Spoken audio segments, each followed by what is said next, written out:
Bismillahirrahmanirrahim. Dear student, in this video lesson I will teach you present continuous tense. The present continuous tense is used for an action going on at the time of speaking. Present continuous tense हमारे पास वही action को ज़ाहिर करते हैं जब भी हम बोलते हैं और उसी वक्त ही हम कोई एक्शन ही करते हैं, तो वो हमारे साथ प्रेजेंट कंटिन्यूस टेंस में आता है. The word continuous means which is continue. For example, she is singing now. अभी वो गा रही है. The boys are playing hockey. लड़के हॉकी खेल रहे हैं. Present continuous tense is also called present progressive tense. Present continuous tense को प्रेजेंट प्रोग्रेसिव टेंस भी कहा जाता है. Here are some uses of present continuous tense. Present continuous tense uses. Use number 1, now. अभी हमारे पास जो वक्त होता है, जो एक्शन होता है, जो अभी हमारे पास कंटिन्यू होता है, तो उसको हम प्रेजेंट कंटिन्यूस में ही बयान करते हैं. Use the present continuous with normal verb to express the idea that something is happening now.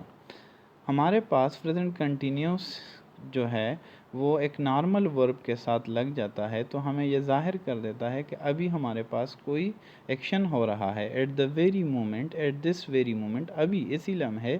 It can also be use to show that something is not happening now.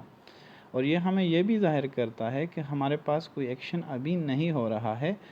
when we foot not with it. You are learning English now. तुम अंग्रेज़ी सीख रहे हो. तो here it is. Here we use the ing form with verb. You are not swimming now. Are you sleeping? I am sitting.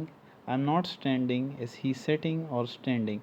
Here are the example of now. जो अभी हमारे पास जो एक्शन इसी वक्त हो रहे हैं, तो हम इसको प्रेजेंट कंटिन्यूस टेंस में ही इस्तेमाल करते हैं. The second use of present continuous tense is longer action in progress now. हमारे पास बाद एक्शन ऐसे होते हैं जो उसी वक्त हम नहीं करते लेकिन वो कंटिन्यू होते हैं. In English, now can mean this second, today, this month, this year, this century and so on. English में हमारे पास नो वर्ड जो है ये हमारे पास किस चीज़ के लिए इस्तेमाल होता है. दिस सेकेंड, इसी लम्हे, इसी सेकेंड. टू, आज के लिए, इस मंथ के लिए. This year, this century and so on. Sometime we use the present continuous to say that we are in the process of doing a longer action which is in progress. However we might not be doing it at the exact second. बाज़-औक़ात present continuous tense में हम एक action को show करते हैं. हम ये कहते हैं कि अभी ये एक्शन हम कर रहे हैं लेकिन उसी वक्त वो हमारे पास जारी नहीं होता. जैसे कि यहाँ एग्जाम्पल है, I am studying to become a doctor. मैं मुतालिया कर रहा हूँ कि मैं डॉक्टर बन जाऊँ. तो इसी वक्त तो मैं मुतालिया नहीं कर रहा हूँ, लेकिन यह एक एक्शन है जो कि मैंने एक प्रोसेस शुरू की हुई है, तो इसको भी हम प्रेजेंट कंटिन्यूस टेंस में लिखते हैं. I am not studying to become a dentist. तो यहाँ पर क्या है, यहाँ पर नॉट लगा दिया है, तो यह हमें ये बता रहा है कि अभी ये एक्शन नहीं है. I am reading the book Tom Sawyer. I am not reading any book right now. Use number 3, near future. Present continuous tense का तीसरा जो हमारे पास यूज़ है, जो हमारे पास करीबी वक्त का, हम भी इसके बारे में बात कर सकते हैं. Sometimes speaker use the present continuous to indicate that something will और will not happen in the near future. बाज़ औक़ात स्पीकर प्रेजेंट कंटिन्यूस टेंस में यह जाहिर करता है कि कुछ चीज़ें हमारे पास अभी हमारे पास करीबी मुस्तकबिल में हो रहे हैं या नहीं हो रहे हैं. Example, I am meeting some friend after work. अभी तो ये एक्शन जारी नहीं है लेकिन हम करीबी मुस्तकबिल में बात कर रहे हैं कि मैं कुछ दोस्तों के साथ मिल रहा हूँ काम के बाद. I am not going to the party tonight. Is he visiting his parent next weekend. तो ये हमारे पास नियर फ्यूचर है और हम इसको प्रेजेंट कंटिन्यूस टेंस में ही इस्तेमाल करते हैं. स्ट्रक्चर ऑफ सेंटेंसेस, इसमें हमारे पास सेंटेंस का स्ट्रक्चर कैसे होता है, it is the very important part. Positive sentence हम कैसे लिखते हैं. The statement which is positive we called it's affirmative sentence. Subject, जिसका जो स्ट्रक्चर है, पहले हमारे पास सब्जेक्ट आ जाता है, then we have a helping verb, is, are, और एम हमारे पास इसमें हेल्पिंग वर्ब यूज़ होता है first form of verb plus ING plus object note. If the subject is he she it, हमारे पास अगर सब्जेक्ट थर्ड पर्सन सिंगुलर हो, हमारे पास अगर सब्जेक्ट थर्ड पर्सन सिंगुलर हो जैसा कि ही शी इट सिंगुलर या प्रॉपर नाउन हो, तो हमारे पास हेल्पिंग वर्ब उसके साथ एस लगता है use after a subject. Subject के बाद हम जब हेल्पिंग वर्ब लगाते हैं ही शी इट के साथ एस लगता है, यू के साथ हमारे पास आर लगता है, दे के साथ आर लगता है। If the subject is they we you are plural noun then the helping verb are is use, फिर हमारे पास are as a helping verb use होता है। If the subject is I then helping verb is am, I am playing cricket, तो यहाँ पर am हमारे पास इस्तेमाल होता है। The participle I N G is added to the first form of verb, और हम फर्स्ट फॉर्म ऑफ वर्ब के साथ आई एन जी इस्तेमाल करते हैं। तो the structure of present continuous tense positive sentences का हमारे पास सब्जेक्ट हेल्पिंग वर्ब जो हमारे पास इज आर और एम, इज हम ही शी इट के साथ, आर हम दे वी यू के साथ और आई के साथ एम, और उसके बाद हम first form of verb plus I N G और फिर ऑब्जेक्ट लगाते हैं। He is writing a letter, in this example he हमारे पास सिंगुलर है, ऐसे इस्तेमाल किया writing a letter, first form of verb plus I N G. We are walking, यहाँ पर वी है तो वी के साथ आर हेल्पिंग वर्ब आ गया। आई एम रनिंग, आई और एम आई के साथ लग गया, रनिंग रन के साथ आई एन जी हमने लगा दिया। हमारे पास नेगेटिव सेंटेंसेस जो हम नॉट इसमें इस्तेमाल करते हैं, उसमें हमारे पास सब्जेक्ट हेल्पिंग वर्ब और उसके बाद not, he she it is are वही सारा होगा, लेकिन सिर्फ इसमें हमारे पास ये चेंज होगी कि हम हेल्पिंग वर्ब के बाद नॉट लगाते हैं, first form of verb plus I N G plus object. Not is added after helping verb के बाद हम नॉट लगा लेते हैं। In negative sentences other rules for using helping verb is are और एम वही सेम होते हैं, after subject are same as mentioned above in positive sentence.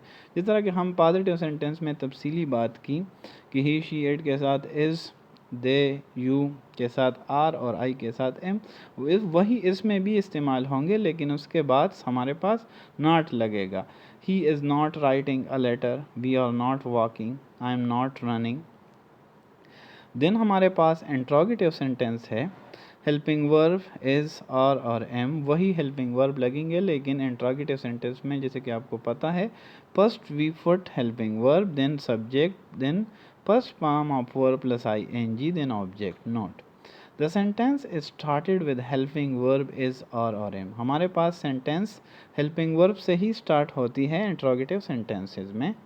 The use of helping verb is same as mentioned above in positive और negative sentences।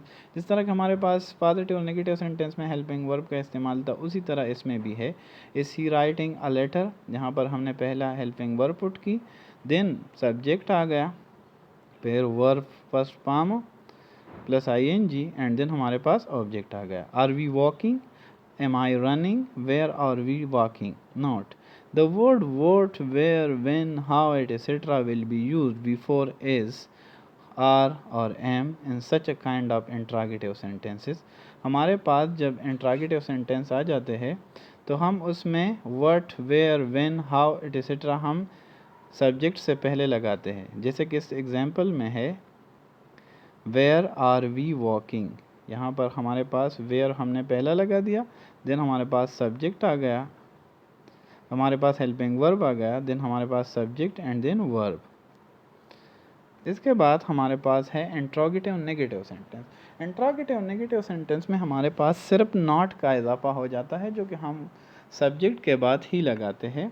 जिस तरह के इस sentence में आप देख सकते हैं is he not writing a letter, सिर्फ हमने यहाँ नॉट लगा दिया है।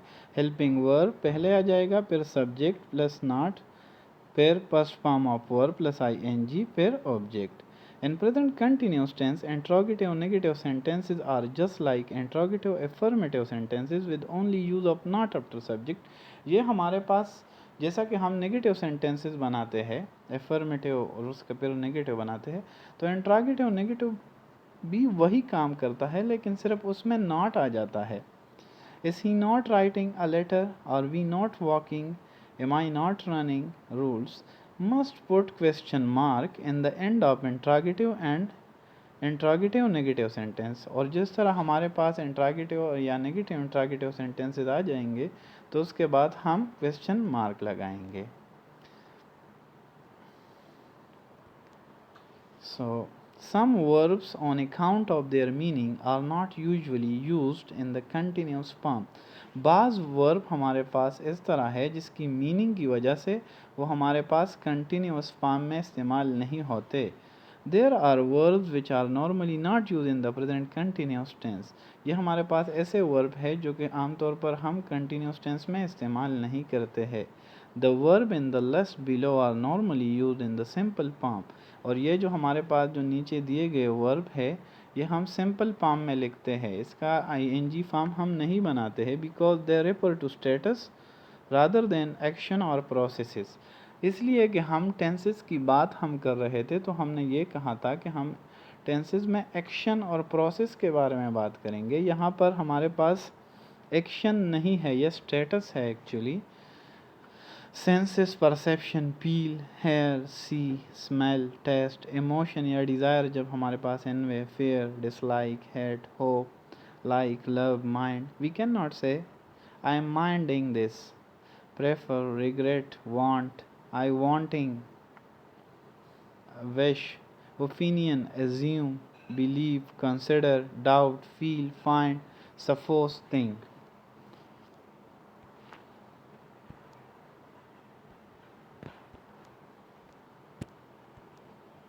और इसके बाद हमारे पास mental status, forget, imagine, know, mean, notice, recognize, remember, understand, measurement, contain, cost, hold, measure, wet, other, look, seem, behave, when it means to possess. Example, it is not correct to say he is wanting to teach English. You may say he wants to teach English. It is incorrect while we say he is wanting to teach English, because हमने पहले बता दिया कि ये हमारे पास status को show करता है, नॉट एन एक्शन और process. No, I am giving you a home assignment. Hope you understand the lecture well. Write the whole slides in your neat notebook. Understand the lesson through video lesson. Memorize the rules and structure of present continuous tense. आपने इसके rules और structure को understand करना है और याद करना है। Write at least 5 examples of positive, negative, interrogative and negative interrogative sentences of present continuous tense. और present continuous tense के आपने interrogative, positive, negative, negative interrogative, fine fine जुमले लिखने हैं। अल्लाह हाफिज़।